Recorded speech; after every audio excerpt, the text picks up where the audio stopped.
अस्सलाम वालेकुम, नमस्ते, सत श्री अकाल। वीडियो देखने वाले सबके लिए दुआ है कि आप जहां भी रहें खुश रहें, शाद रहें, आबाद रहें और हमारे इस चैनल पे अपना प्यार दिखाते रहें। रिजवान सर की वीडियो लेके आए हैं, देखते हैं इस वीडियो को। इस वीडियो के ऊपर हमारा ओपिनियन जानना चाहें तो वीडियो के लास्ट तक बने रहिए। मेरा नाम है नदीम इकबाल जंजुआ, मेरे साथ हैं Mohammad Sameer Khokhar. So guys let's start. अंडा टेरर हो रहा है वहां पर, लेकिन शुक्र है कि टीएमसी ना जीती, वरना बम का टेरर हो रहा होता है। इन दोनों बातों में बड़ा फर्क है कि वहां भैया सीआरपीएफ पहुंच गई। आय हाय हाय हाय भैया, बड़ी लाठी चलाई है,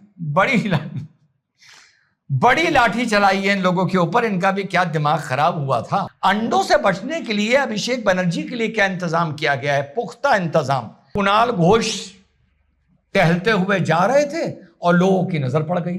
तुरंत वहां किराना की दुकान से लोगों ने तो 1 दर्जन अंडे खरीदे। अंडे किराना की दुकान से उस टाइम खरीदे नहीं, ऐसी कोई जानकारी नहीं है। वही पुरानी मेरी आदत, भावनाओं में बह के मैं झूठ बोल रहा हूं।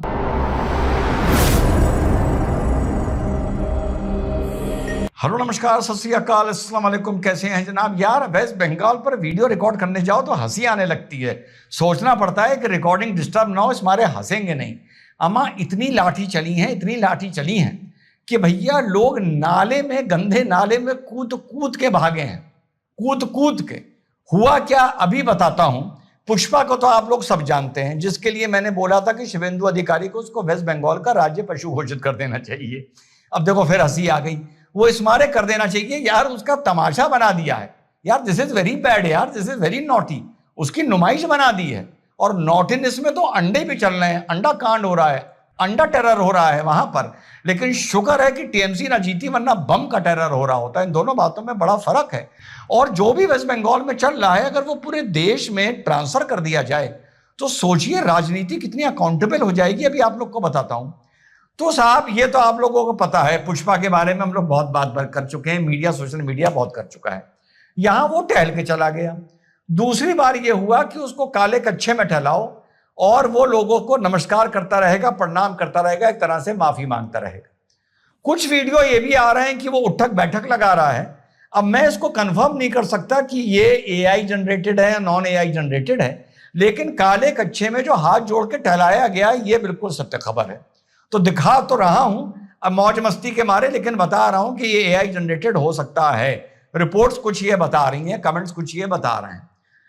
अब उसके ऊपर बहुत सारे मुकदमे हैं, रंगदारी का है, फलाना है।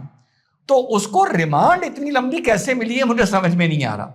बहरहाल जिसको जेल में होना चाहिए था, यानी जुडिशियल कस्टडी में होना चाहिए था, उसको थाने लाके वहां की पुलिस ने बिठा लिया है। रिमांड भी इतनी लंबी नहीं होती है, या हो सकता है भैया 14 दिन की रिमांड मिल गई हो, ये मुझे नहीं पता। रिमांड का मतलब जब कोर्ट कहता है कि जेल नहीं जाएंगे, आप थाने जाएंगे, वहां पर आपसे पूछताछ होगी, हो सकता है ये हो। तो भैया इनकी पत्नी को एकदम से जोश आया। हाँ, इनकी पत्नी को एकदम से जोश आया। उन्होंने पहले महिलाओं को जमा करा। उन्होंने कहा महिलाएं आगे रहेंगी, पुरुष पीछे रहेंगे हमेशा की तरह, और हम लोग थाने जाकर अटैक करेंगे और जहांगीर को छुड़ा के लाएंगे। जहांगीर कह रहा होगा ये गलती मत कर देना, अगर तुम मुझे छुड़ा के लेगा, उसके बाद मैं हत्थे चढ़ गया, तो अभी तो हाफ पैंट में टहलाया जा रहा हूं, उसके बाद केले का पत्ता बांध के टहलाया जाऊंगा। केले का पत्ता मैं इस मारे बोल रहा हूं क्योंकि मानव अधिकार को देखते हुए, वरना हो यह भी सकता है कि नंगा करके टहलाया जाए।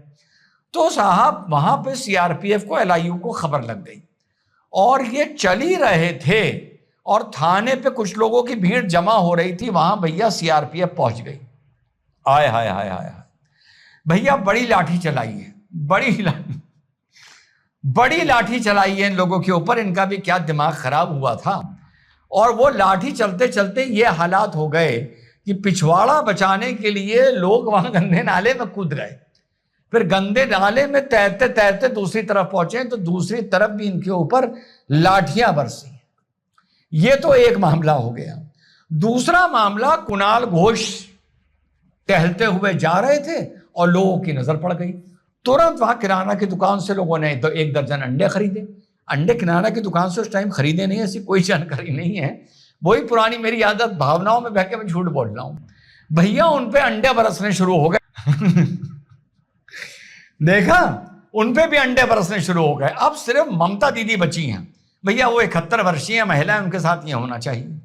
एक और तस्वीर सामने आई है वहां के एक प्रधान की, महिला प्रधान है, बड़ा हैवी कट लिया करती थी, कोई भी किसी का काम करती थी। लोगों ने घर घेर लिया, जरा उसका भी 20 सेकंड 15 सेकंड हाल देख लीजिए। और चौथी मजेदार मस्त मस्त खबर यह आई है कि सिक्योरिटी के इंतजामात बढ़ा दिए गए हैं अभिषेक बनर्जी के लिए, इंतजाम बढ़ा दिए गए हैं और बहुत ही सख्त इंतजाम अब अभिषेक बनर्जी के लिए किया गया है। इंतजाम अंडों से बचने के लिए, बारिश नहीं हो रही है, आप लोग चाहें तो अभी क्लिप में देख लीजिएगा। अंडों से बचने के लिए अभिषेक बनर्जी के लिए क्या इंतजाम किया गया है? पुख्ता इंतजाम, Z++ सिक्योरिटी, द छाता सिक्योरिटी टू अवॉइड और escape the under terror of the country.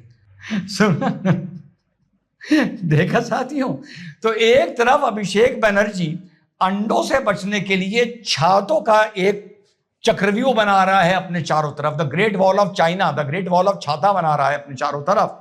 एक तरफ प्रधान अपने कट को लेके माफी मांग रहे हैं, तो एक तरफ कुछ हो रहा है, तो एक तरफ लाठियां चल रही हैं, कितनी चल रही हैं कि लोग नालों में कूद कूद कर भाग रहे हैं। मैंने अभी वीडियो के शुरू में आप लोगों से एक बात बोली थी, ये जो सिस्टम है ये शुक्र है कि बम नहीं चल रहा है। अगर आप इसको अपमान के नजरिए से देखते हैं तो बिल्कुल देखिए, अपमान, मच डिजर्व्ड अपमान किया जा रहा है। लेकिन अगर सोचे कोई, लेकिन कोई शुक्रिया नहीं करेगा। लेकिन इसके साथ ही खुदा ना खास्ता इन्हीं अंडों की जगह अगर बम चल गए होते तो क्या कर लिया होता, किसको रोक लिया होता? उसी तरह पहले की तरह मुकदमे लिखे जाते, FIRs होती, विवेचना होती, अज्ञात में नाम लिख दिए जाते, या किसी को इधर उधर को कहो TMC के लोगों को पकड़ी के जेल में डाल दिया होता कि TMC के लोगों ने ही बम चलाए। तो ये बताओ क्या कर लेते? ये अगर बम भी चल रहे होते तो बेटा कुछ ना कर पाते, कुछ ना कर पाते। इसी तरह इसको अगर जहांगीर को ना पकड़ा गया होता और हल्ला मचता कि कहीं काउंटर हो गया, नेपाल बॉर्डर पे मार दिया गया, क्या कर लेते बे? क्या कर लेते? जो भी हो रहा है वो बहुत स्वीट रहा है, क्योंकि जान माल का कम से कम नुकसान नहीं हो रहा है, thanks to the BJP government जिसने वहां पर कमान संभाली है, थैंक्स टू शुभेंदु अधिकारी, अमित शाह जी एक इशारा करते तो सब हो जाता, सब। नंबर 1 ये नहीं हो रहा है। नंबर 2, इस देश को एक परंपरा मिल रही है जो हिंसक तो नहीं है, लेकिन अपनी नाराजगी दर्ज कराने का खूबसूरत तरीका है कि अगर हम तुम्हारी सरकार से खुश नहीं हैं, तुम्हारी लूट से खुश नहीं हैं, तो याद रखो जब हार के जाओगे तो तुम्हारा भी वेस्ट बंगाल जैसा हाल करेंगे। सोचिए, ये अगर इसी तरह, मैं फिर से कह रहा हूं, हिंसक नहीं, एक चलन बन जाए, कहीं लूटने वालों पर अंडे फेंकें इस देश में, कहीं हार के बाद लूटने वालों पर कीचड़ फेंके, कहीं सियाई फेंके, कहीं ना कहीं तो भारत के डेमोक्रेटिक सिस्टम में एक अकाउंटेबिलिटी वेस्ट बंगाल के चलते जन्म ले सकती है या नहीं ले सकती है? कमेंट करके जरूर बताइएगा। जय हिंद, वंदे मातरम, खुदा हाफिज। बहुत ही जी जबरदस्त लगा रिजवान सर ने कहीं ना कहीं जो TMC के साथ जो हुआ, या वेस्ट बंगाल में जो हालात जो हैं, जिस तरीके से मोदी सरकार अगर देखा जाए वो संभालने की कोशिश कर रही है, और साथ में जो है जनता भी अपना कार्य साथ में जो है ऐड कर रही है। तो ये एक बड़ा कह लो कि अलग सा अनुभव हो रहा है कि पहले जहां जो है हालात किसी वक्त भी एक कह लो कि आतंकी होने के चांस होते थे, वहां अभी जो है जो फोर्सेस हैं वो भी आके डंडे चला रही हैं, और आम आवाम भी ऐसे TMC के लोगों को, और अगर देखा जाए ऐसे कह लो कि जो अजीबोगरीब स्थिति के लोग थे उनकी कह लो कि दुर्गत बना रही है, अंडों के साथ स्वागत कर रही है। तो ये नजर आता है कि वेस्ट बंगाल के लोगों को जगा दिया है मोदी सरकार ने, और वहां BJP की सरकार ने लोगों को इतना जागरूक कर दिया है कि लोग खुद फैसले करना शुरू हो गए हैं, कौन गलत है और कौन सही है। जो गलत हैं उनका अब स्वागत जिस तरीके का हुआ है, और जिस तरीके का कह लो कि फोर्सेज ने आके डंडे चलाए हैं, बड़ी हैरान कौन और यकीन करें हंसी वाली बात थी कि लोग नालों के अंदर से भी भागते हुए दिखाई दे रहे थे और नालों के अंदर जंप मार के दूसरी तरफ भाग रहे थे। तो ये चीज नजर आ रही है कि जहां जहां भी मोदी सरकार की हुकूमत आएगी, वहां जितने आतंकी सोच के बंदे हैं या कह लो कि एक नेगेटिव माइंड मौजूद है, उसकी दुर्गत बनाने के लिए जो है मोदी सरकार जो है ऑर्डर दे देगी, और जैसे जैसे कोई जो है कॉकरोचों की तरह सामने आता जाएगा तो वो कुचलता जाएगा उसे। तो यहाँ एक कह लो कि अच्छा कह लो कि हमें अनुभव हुआ है वीडियो के माध्यम से कि लोगों ने हाथ जोड़ना भी शुरू कर दिए हैं। फोर्सेस के पास इतने हथियारात आ चुके हैं। ये नजर आता है कि बीजेपी की सरकार जो है वो बड़े ही कह लो कि अच्छे तरीके से जो है ऐसे लोगों को काउंटर करती है। जहां भी उनकी बीजेपी की सरकार होती है वहां फिर जो है बड़े बड़े अधिकारी जो होते हैं सरकारी, वो अपना काम जो है फिर शुरू कर देते हैं। उनके ऊपर से कह लो कि एक दबाव जो है हट जाता है। वो अपनी कह लो कि जो उनका असल कार्य बनता है कि जितने भी कह लो कि आतंकी ज़हन के लोग हैं या जितने भी गलत माइंडेड लोग जो हैं, जो किसी किस्म की भी पहले शतनत गलत किया करते थे, उनकी कह लो कि सोच को सही करने के लिए यहाँ फोर्सेस अपना काम शुरू कर दिया। यकीन करें, मैं समझता हूँ कि मोदी सरकार आने वाले 5 साल के अंदर अगर देखा जाए तो वेस्ट बंगाल का भी एक पूरे का पूरा ढांचा जो है उसमें जितने भी करप्ट लोग हैं या जितने भी गलत लोग हैं उन सब का सफाया करेगी, और वहां बसने वाले जितने भी अजीबोगरीब माइंड के लोग हैं उनका भी कहीं ना कहीं सॉफ्टवेयर अपडेट होना शुरू हो जाएगा। बिल्कुल जी, बीजेपी ने कमान जो है वहां पे संभाल ली है बंगाल में, और जिस तरह से हिंदुस्तान के दूसरे क्षेत्र जो थे वहां से क्राइम को खत्म किया गया है, अब यहाँ पर भी स्थिति जिस तरह से बिगड़ी हुई है, उन हालात को कंट्रोल करने के लिए भाई एक्शन जो है वो फोर्सेस की तरफ से लिया गया है। जहरी सी बात है, जो गुंडागर्दी का राज हुआ करता था, कभी जो अपनी क्या लेकर मनमानियां लोग किया करते थे और गुंडा राज जो था वो हुआ करता था, अब वैसी चीजें नहीं होंगी। ये एक जंगीर नामी पुष्पा पुष्पा भी इसको कह रहे हैं, एक शख्स है, और इसने क्या किया ये तो इन्होंने नहीं बताया, लेकिन कुछ ना कुछ तो इसने कुकर्म किया ही होगा, जिसकी वजह से इसको जो सीआरपी है, जो क्या लें कि फोर्सेस हैं वहां की, जो सरकारी इदारे हैं, उन्होंने लिया है हिरासत में, और हिरासत में लेने के बाद वो थाने ले गई। ठीक है, थाने जब वो लेकर पहुंचे हैं तो उसकी पत्नी ने कोई नई योजना बनाई हुई थी, पता नहीं वो सपना कोई देख रही थी कि जैसे कभी कभी इंसान को लगता है ना कि जैसा वो चाह रहे हैं उसके बाप का राज है। हम जानते हैं कि डेमोक्रेटिक कंट्री है हिंदुस्तान, फ्रीडम ऑफ स्पीच का अधिकार भी वहां पे मौजूद है, लेकिन इसका ये मतलब नहीं है कि बिल्कुल ही अपने बाप का राज बना लिया जाए और गलत और सही जो है वो सब कुछ करते फिरें तो कुछ नहीं होगा। ऐसा नहीं होता, जो गलत कर्म करेगा उसको दंडित जो है वो किया जाता है। वो मर्दों को लेकर औरतों को लेकर एक कह लें कि हुजूम की शक्ल में ये वहां पर प्लान बनाया हुआ था, एहतजाज करेंगे, पुलिस को मजबूर कर देंगे उसे छोड़ने पर, लेकिन ऐसा कुछ हुआ नहीं है। वहां पे जो है पहुंची हैं सरकार के लोग, पहुंची हैं पुलिस, पहुंची है वहां पे, फिर उन्होंने अच्छी खासी लोगों की छितरोल की है, फिर लोग जो है भागे हैं। एक दो नेता भी इन्होंने दिखाया है जिनका अंडों के साथ स्वागत जो है वो किया गया है। तो यार नेतागिरी में जब इंसान होता है ना, तो इंसान को लगता है कि अब वो प्रिंस बन गया, अब उसी का राज रहेगा। उसे ये नहीं पता होता कि जो पद्धति उसे मिली हुई है ये कभी उससे जा भी सकती है।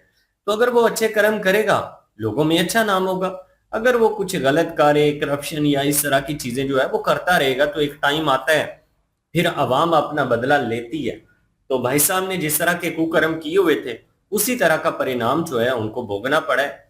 अब बीजेपी ने जो सरकार बंगाल में संभाली है, अब देखना यह है कि बंगाल में जिस तरह से पहले गुंडागर्दी, गुंडाराज और उसके बाद जो इलीगल लोग थे उनको पनाह देने में मदद करना, ये सारी चीजें जो है ना अब वहां से खत्म होनी है। देखिए, एक दफा कूड़ा करकट साफ करने के लिए जाहिर सी बात है शुरू शुरू में तो दिक्कत होगी, लेकिन बाद में जाके हालात जो है वो कंट्रोल में आ जाएंगे। बिल्कुल जी, जबरदस्त कह लो कि वेस्ट बंगाल से भी खबरें आना शुरू हो चुकी हैं। लोगों का भी कहीं ना कहीं बिहेवियर जो है हमें देखने के लिए मिल रहा है कि उनका जिस तरीके से उनका वहाँ कह लो कि उनकी स्थिति बना दी गई है या जिस तरह के वहाँ हालात पैदा कर दिए गए थे, तो लोगों ने शुक्र अदा किया है कि उनकी इन करप्ट लोगों से जान छूटी है। लोग फिर अपने गुस्सा भी निकाल रहे हैं, अंडों के साथ जो है इनका कह लो कि इनको कह सकते हैं कि अच्छे तरीके की सजा देते हैं, क्योंकि अंडे से जो है ना, अंडा एक तो चोट भी करता है और साथ में वो गंद भी ऊपर जिस्म में पड़ जाता है ना, तो डबल बंदे की स्थिति जो है ऐसी गलत बनती है। एक तो मार भी पड़ी है और साथ में चेहरा भी बिगड़ जाता है। तो इसलिए बड़ा अच्छा हो रहा है, मोदी सरकार जो है यहाँ के लोगों को भी इंसान बनाने की कोशिश शुरू कर दी है। बिल्कुल जी, ये थी आज की वीडियो। इस वीडियो के माध्यम से आप लोगों का क्या कहना है, आप लोग कमेंट सेशन में अपनी राय जरूर दीजिएगा। दुआओं में याद रखिएगा। मिलते हैं नेक्स्ट वीडियो में, तब तक के लिए अल्लाह हाफिज।